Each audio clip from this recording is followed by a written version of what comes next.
pleasure having you on the show. Now is Rabbi Zevulun Schwartzman. Rabbi Schwartzman is the Rosh Kollel of Beis Ulpana Romema, Kollel Ziv Moshe. He is the grandson of the esteemed Rav Aaron Kotler, the founder of the Lakewood Yeshiva, and also the son of the revered Rav Dov Schwartzman. Rabbi Schwartzman, thank you so much for joining us. Thank you.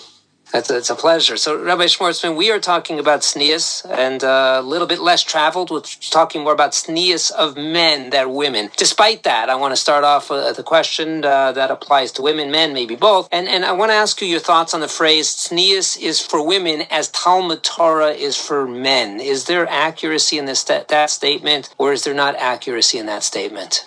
First of all, Torah is for everybody. Torah was given to all of Klal Yisrael. And we all, it's gender, now I won't say neutral, it's gender inclusive. Torah is for men and women, or that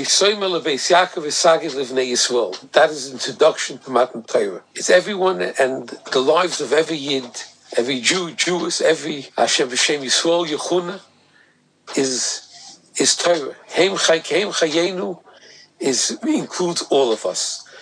How we internalize Torah and how we express our relationship to Torah and our lives of Torah.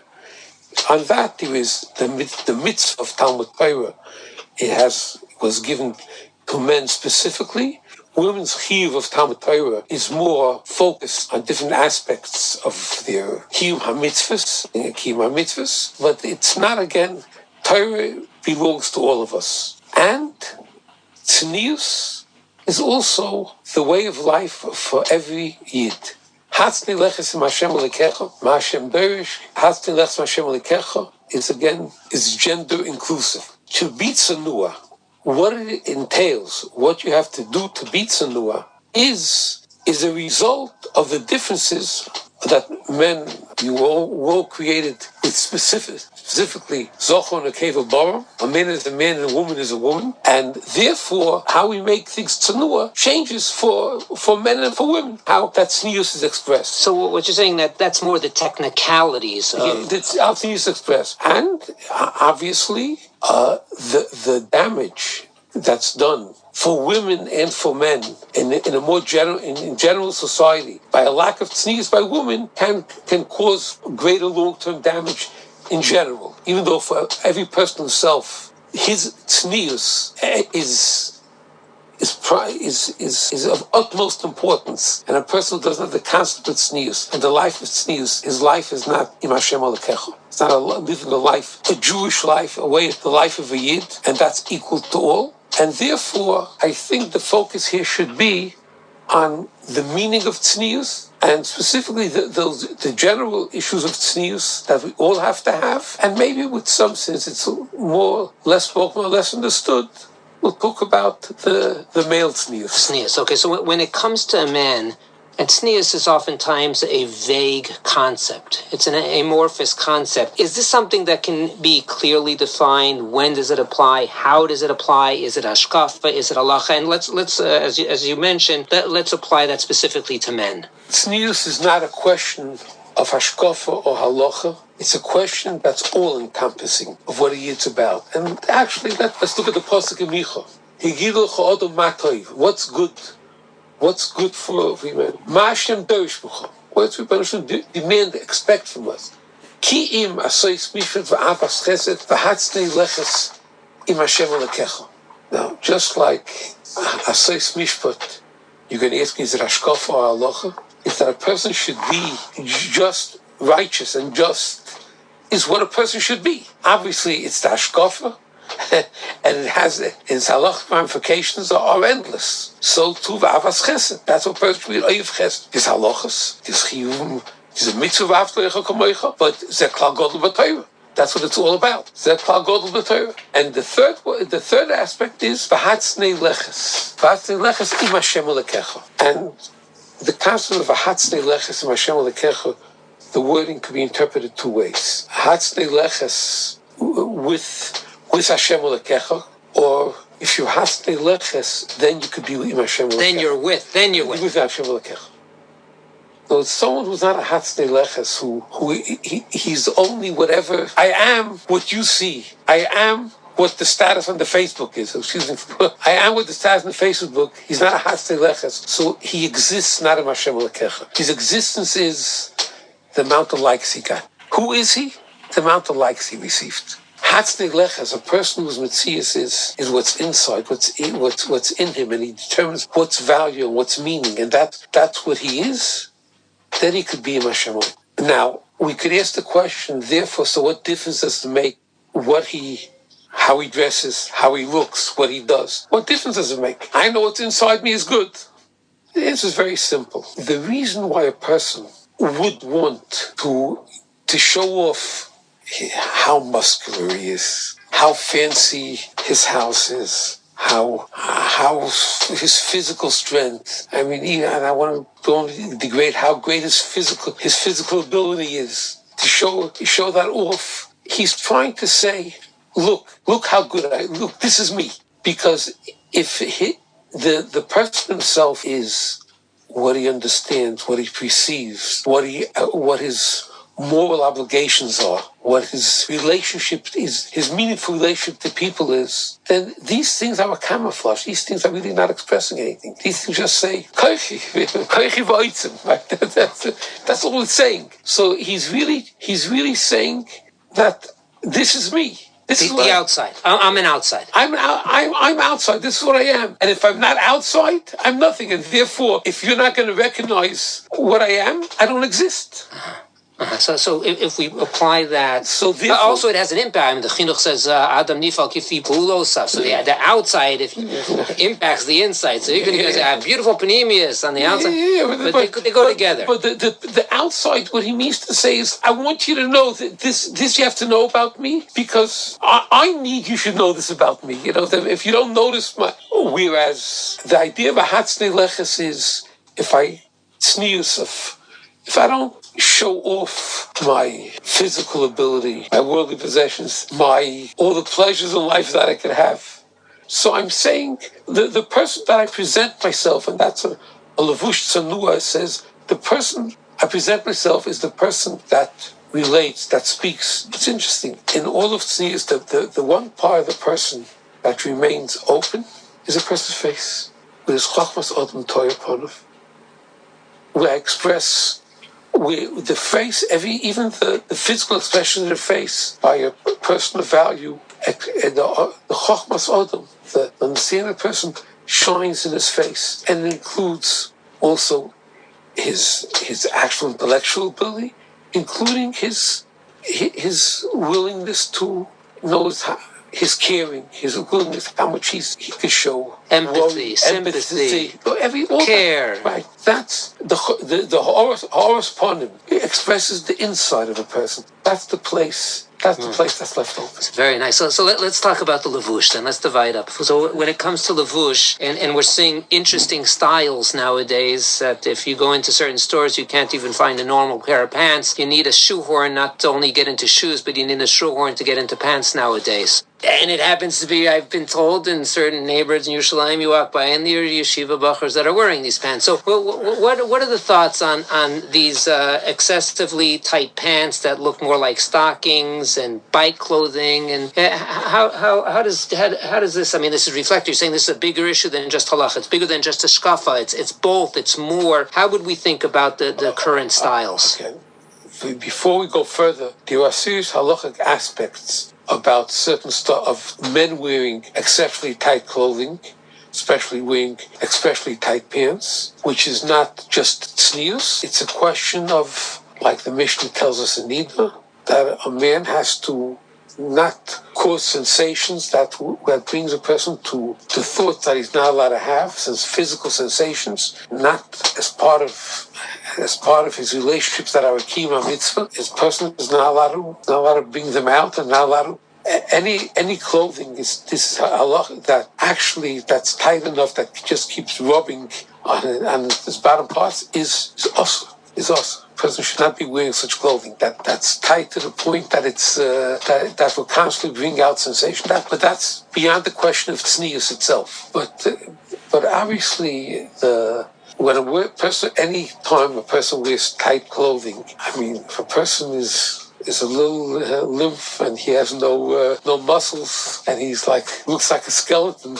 He's not going to wear tight clothing. To show his bones, to see where his bones are, no one wears tight clothing for that. If anything, to wear large or baggy clothing, you shouldn't realize that little skeleton that's in there. The reason a person wears tight clothing, how muscular he is.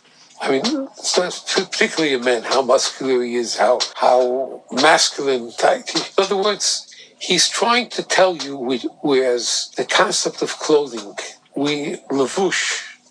Levush has a dual meaning, the concept of levush. Levush means loy boish, not to be embarrassed. First place, levush is introduced in the Torah. That when the Rebbeinu Shalom made clothing for Adam and Chava, after they descended to the level of human existence that the world exists on, it says v'lo yizbei shoshu. Because a person who's an Adam who's meant to be Tzelem Elokim, that is, his values, his meaning, his intellectual perceptions of greater meaning and willing to live that, is in a way contradicted by his physicality.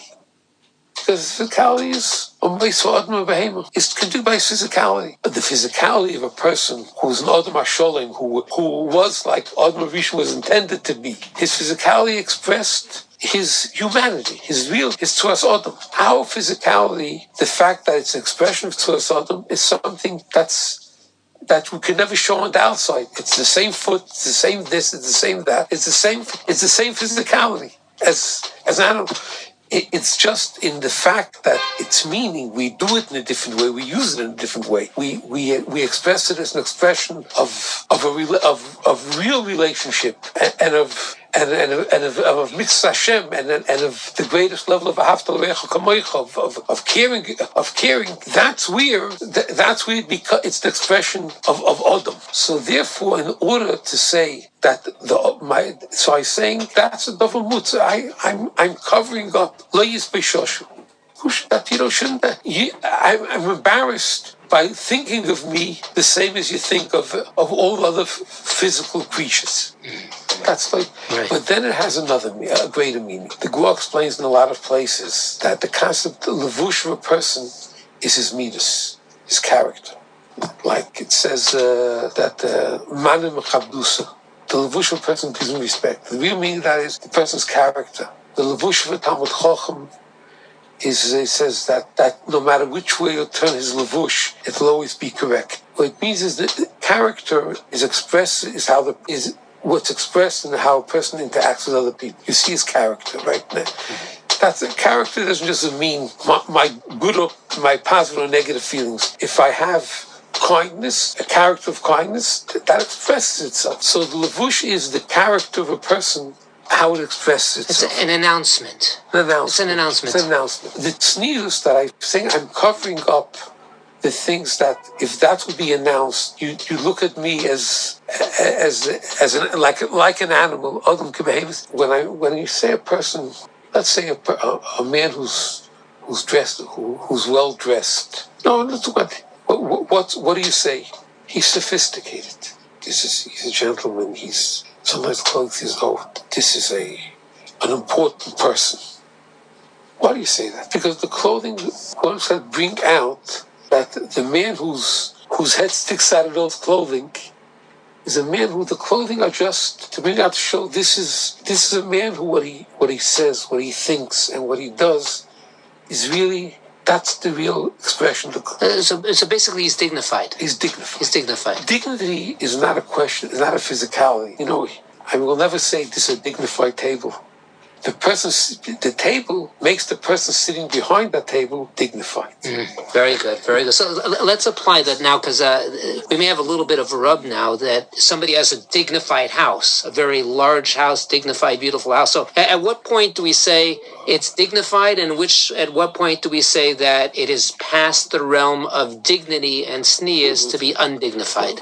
Dignified. So that's back. Maybe we'll go back to the clothing, to the levush of a person. The real levush of a person is how he expresses himself, how you see the person, what he is towards other people. The clothing of a person is supposed to say that it's not my particular physical attributes. My hand is this way, but I'm a person who shows a certain fineness, that might say it's refined, and therefore when I talk, when I say something, this is someone who looks like the way what he says. He looks like the Adam that we expect to express. For example, you have a person who's dressed very dignified and refined, and he opens his mouth and the wrong things come out. The wrong things come out. So it's almost like it contradicts the clothing. That what's inside and that's expressed in his speech. This is the whole character of the person, and the most outer manifestation of that is clothing. That's why, for example, Chazal always tells us that all the mitzvahs a person does in this world, all the outer acts a person does in this world, becomes a levush and an expression of what in the person's real existence in Olam Haba.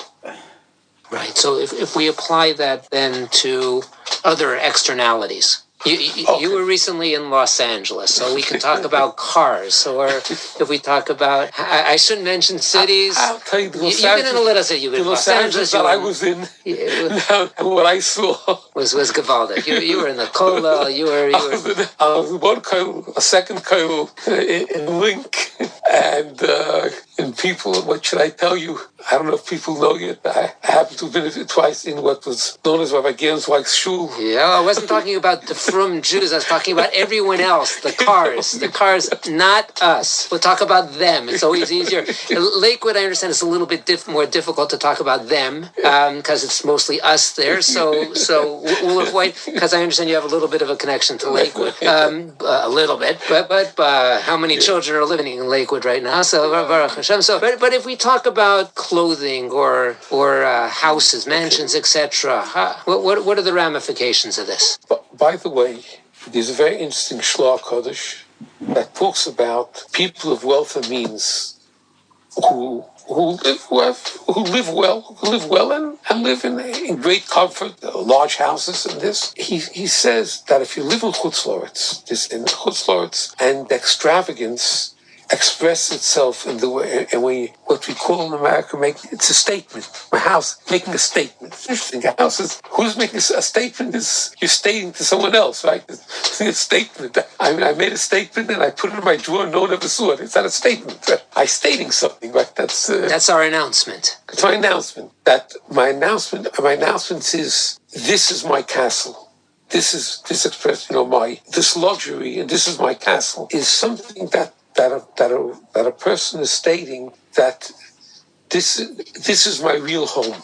This is my real home. This is my place. In this world, a person's not supposed to make such statements. In Eretz Yisrael, where part of making that statement is because my living in Eretz Yisrael is part of my living in the world of the Rebbeinu Shalom, and therefore everything I have is part of my way of saying this is where everything I have here is part of what I relate to the Rebbeinu Shalom with, because that's the real meaning of living in Eretz Yisrael. Then it may be permissible, again, under circumstances when the lifestyle in Eretz Yisrael, as we hope should soon come, is an expression of what we'll get over the Golos mentality. And the Gula mentality is that there's Sarah's always called with Vash. There's everything, and it's plentiful and meaningful. And all that plentifulness is a place where it's Ein Hashem Lekecha, which we're relating to the Rebbeinu Shalom. Ein Hashem Lekecha. The house of a person, it doesn't have to be saying it's statement that it's a place that expresses poverty and discomfort, but it expresses the house expresses, when I see this house, this is a place to be able to do certain things, and be able to function a certain way. My house is a house where when you walk in, you see the house. Yes, this is a house where the life of an Erlich Yid, which is focused about Asayis Mishpat V'Avas Chesed, that's what I see in the house. That's what it says. And the place where I sit alone with my children, where we eat a Sudas Shabbos, and when we do things, that's what the house is saying. The house expresses what we're doing. That's okay. Each one to his level. But when it goes beyond that, it's just extravagance, there's nothing of Olam Hazeh that doesn't belong in my house. And that's what it's saying. Then we have a problem. That's priestess, not sneers. Mm-hmm. Yes, definitely a person of greater means, the way he does his avodas Hashem, the way he uses his life to be an Erlich Yid is different. when the Torah talks about eating, in Yisrael, we're permissible to eat meat, not just for korbanos. When the Torah introduces the heter when we go into Yisrael to eat meat, not just for korbanos, that meat is permissible to eat not just for korbanos. That's one. It says ki yachav Hashem es gvulcha. When the Torah will broaden your, literally it means your boundaries, but it means your physical, your horizons. I need meat. You're allowed to eat meat. You could eat meat, and you could eat meat. And obviously, everything a person is supposed to eat, everything you do and you eat, is in order to be able to function as a yid is supposed to function. But Rashi says something very interesting. A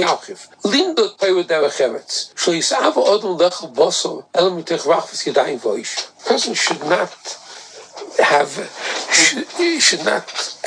lust, literally translated lust, or have a tremendous desire to eat meat only as it's affordable. Meaning to say this, obviously if a person needs things beyond his needs and I must have this, I must have that, I must have that. So obviously he's obsessed and focused around his fulfilling certain physical desires, and this person is obviously not going to be able to use his physical life for a greater purpose and the purpose of being what he is supposed to be.